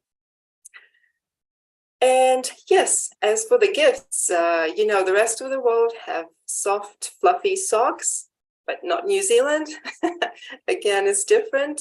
We get jandals for Christmas. Now, that's probably new for you as well. Jandals is a New Zealand word for this. So it's Japanese sandals. We give them for Christmas and many people like to wear them, so they're very, very popular. Now, the day after Christmas, it's called Boxing Day, and many stores offer huge discounts. So many people will go back to shops to finish their Christmas shopping. Other families will actually pack leftovers and head to the beach again to play beach cricket or touch rugby, relax with their friends and family, and make a snowman. But of course, not made of snow, it's made of sand. And looks quite nice though. Yeah, and I'll finish with a Christmas song that you probably all know in a standard version. But now I'll sing to you New Zealand version, which goes like, we wish you a Kiwi Christmas, we wish you a Kiwi Christmas, we wish you a Kiwi Christmas and a Happy New Year. And that's it. Oh, the Kiwi. Cute. So cute. Thank you. I love how the Kiwi is also blushing a little bit. Yeah. Adorable. Thank you so much. I love that you gave us all these insights into what we might expect from a traditional Christmas during winter time, and it's sort of the opposite of that. Are there any do you have a favorite tradition or something that you really look forward to each Christmas season? No, not really.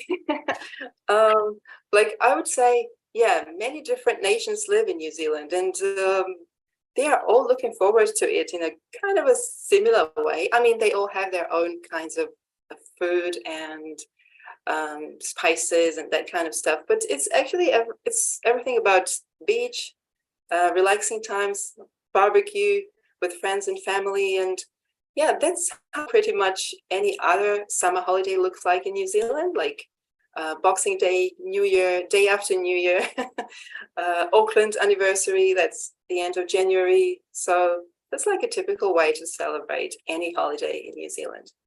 I see. I mean, it does make sense. It's really nice to think that it's just, in the middle of summer, so you can really use that time to spend it outside and have a barbecue. Kind of a little bit jealous of that, I must say. Yeah. That's Yeah, really it's great. great. Yeah. Where will you spend your Christmas this year? Or do you have any plans to do anything outdoorsy or? Yeah, well, just what I've told you. Yeah, just that's every year. That's about it. That's great. Okay, thank you very much. So I was really intrigued about the hangi, is it sort of like an underground pit? And then you have hot coal or something? Stones. Actually, first we made fire and then put some stones to get hot. And when there's no fire and the stones are hot, then the food is put on the top.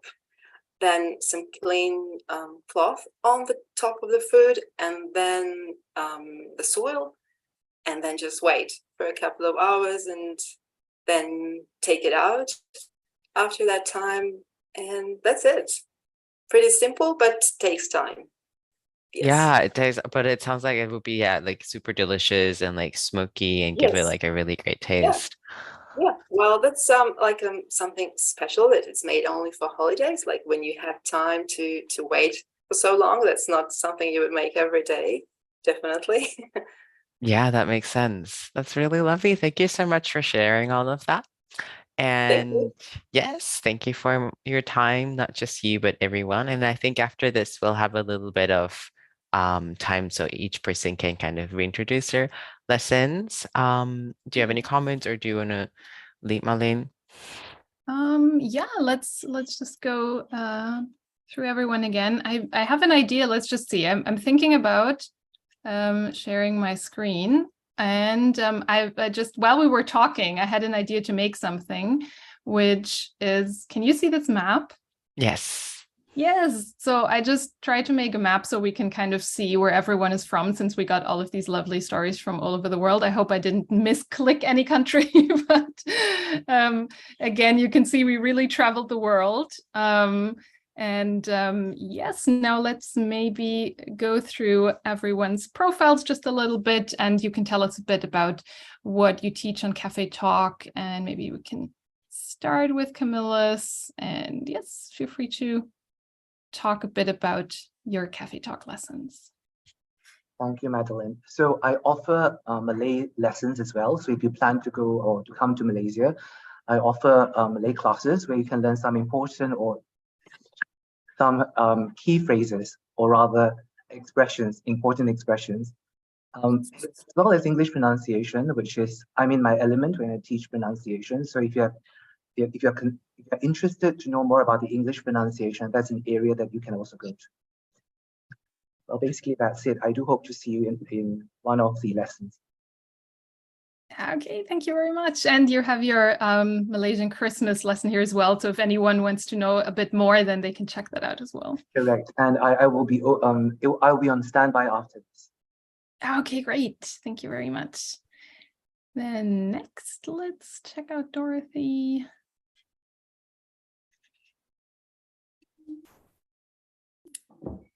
Okay. Hi, you're welcome to have one of my classes. I offer English lessons for conversations where you can talk freely about anything. You can talk about your bad day, good day, anything. You just come and talk anything. I'll be listening and I'll try to correct your mistakes. And also grammar, role playing, like a variety of so many things. You can also come in for counseling in case you have anything that's troubling you. You just want to talk about something. I'm ready to listen and I'm happy to be there for you. And then I also have my Christmas lesson that you can come and have with me so we can share different ideas and tell me about your Christmas, how you celebrate it with your family. Thank you. I'll be happy to see you. Thank you very much. Okay, then next, Elsa, can you tell us a bit? So you have a lot of categories, like you mentioned before. Students can take your lessons in different languages. Yes, and I also try to take part in as many campaigns as I can. Thank you very much. With different classes. My main focus is languages because I'm a certified English teacher, but I can speak fluently Spanish, German, and Hungarian as well. And I have beginner Norwegian lessons as well. Right now I live in Thailand, so if you want to get familiar with Southeast Asia and Thai culture, you can take some classes about that as well. And I would say that currently one of my best offer is the reading classes.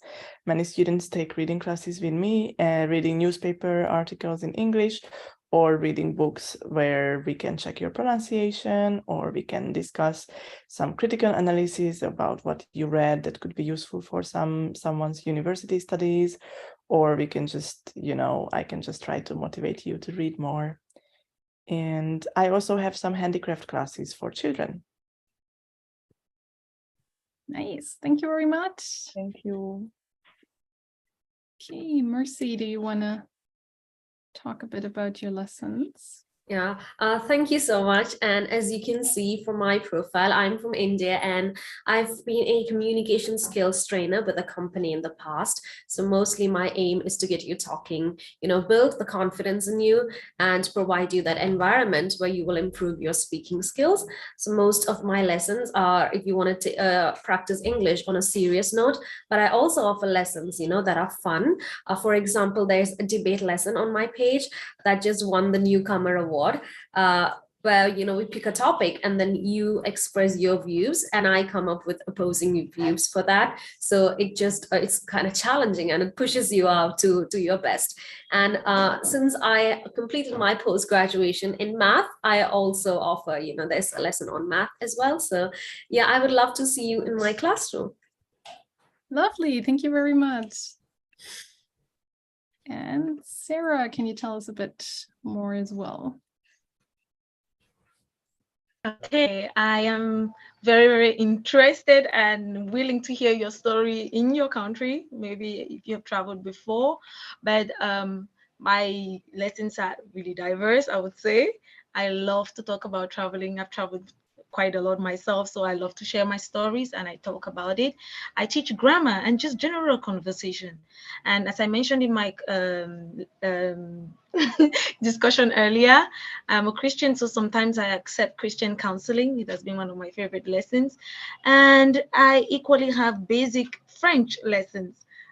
I don't speak perfect French, but I have basic French lessons. And for my Christmas lessons, I would be very interested if you would come over and hear more about, what we do, the activities. I couldn't really speak much because of time. So I would just suggest go to my profile and choose anything, or you can suggest to me on the chat whatever you're interested in, and I will be willing to share with you. Thank you. Okay, great. Thank you very much. And Stephanie, can you tell us more as well? Well, I offer a diverse amount of classes. I offer English. I'm a singing teacher. I've been a singing teacher for over 20 years. I teach English, and I was originally trained through Japanese companies here in Japan for teaching English. So I have my Christmas classes that I'm offering right now so that you can learn more about culture and the Christmas. I have my book club that I have where you can choose from many different books from different levels so that you can work on your English skills for pronunciation and increasing your vocabulary. And because I was trained as a singer, pronunciation and diction is extremely something that I'm very good at and kind of one of my specialties for people. I have customized classes. You can choose what you want to work on, and I can customize that for you. One of my really popular classes is the Western way of thinking, and we read articles together about different aspects of Western culture and the way we've developed and why we are the way we are and the way we think. And those are really popular with people right now. I have essay classes that we read together about different topics, everyday topics, news topics, just pretty much everything. And then, of course, I have my singing classes, which are really popular with people. And I've taught people all around the world now, which is really fun. And yeah, help them with their auditions and things like that, or just if you just want to learn to sing different styles of music. I teach all genres of music, so yeah, it's really fun for people, and I really enjoy that because that was my career before moving to Japan. I was a professional singer, songwriter, and musician, so yeah. I don't know. I offer other stuff too, but I can't remember everything. Yeah. No, I love seeing everyone has such a wide variety. So, I started offering ALS recently too, American Sign Language, because it was something that was in need, and I have that ability because I have family members who are hard of hearing. So it's something that I was able to start adding to my profile as well. Yeah, thank you. Great that you added that as well. Thank you very much. And Nikki, can you tell us a bit more? Yes. Whoops. Shall I share my screen now? Oh, I think I'm still sharing mine, so you can just talk and I'll scroll a bit through your profile. Great. Okay, that's good. You can see if you go to my lesson list that I have a wide variety of lessons, both as English as a second language and as first language as well. I also do have some students who need help with their homework, reading, writing at school. So at the moment, Christmas lesson is popular. Otherwise, reading lessons, writing, or just free talk lessons for kids, for adults, so any age is fine. I have the experience of teaching all ages and all levels. So that's about it. Hope to see you in my class. Okay, wonderful. Thank you very much. And yeah, maybe at the end, we can also say that today's event, of course, will be available as a recording later as well. So if you just joined now and you want to watch the presentations at the beginning again, you can also do that later. 後で、録画もアップロードしますので、明日以降かな。なので、もし途中に参加された方は、後でもぜひ、もう一度アーカイブも見てみてください。そして、この、ホリデー、キャンペーンはまだ続いていて、先生たちの、先ほど紹介したレッスンも、このページの下の方に、ありますので、もし他にも何かクリスマスレッスンにご興味があれば、ぜひ、このホリデーキャンペーンも見てください。他にギフトカードもあったり、そして、これからは、また今週、チェロの配信もあったり、すでに開催されて、録画があるイベントもたくさんあります。あと、次は今週このフランス語シンポジウムもありますので、もしフランス語、理解できる方がいましたら、ぜひそれも、木曜日確認してください。Is there anything else you would like to add as well, Mayo? I don't think so. There's also a Thai symposium, Thai seminar. Yes, That's yeah, also, yes. Next week then, yeah. Next week. Has many events because it's Christmas. Yep. But no, yeah, I think that's about it. It was really lovely to hear about everyone's cultures and everyone's country's different, festivities. Yes, Thank you very much, thank you everyone, all for your so time. much for joining. Let's take a last look maybe in the chat as well, just to see if we have any other questions. A couple of students saying, sending thank you points and saying, wishing you a Merry Christmas. Thank you all very much. I see one more comment about the surfing Santa Claus at the end. So that was quite popular. Yeah, wonderful. We went a little bit over time, but thank you to everyone from the students who stayed. And of course, also thank you to all of the tutors who had the lovely presentations. It was great learning with all of you about Christmas around the world. Thank you very much. Thank you. So yes, thank you. Goodbye. Bye. Thank you. Bye. Thank you.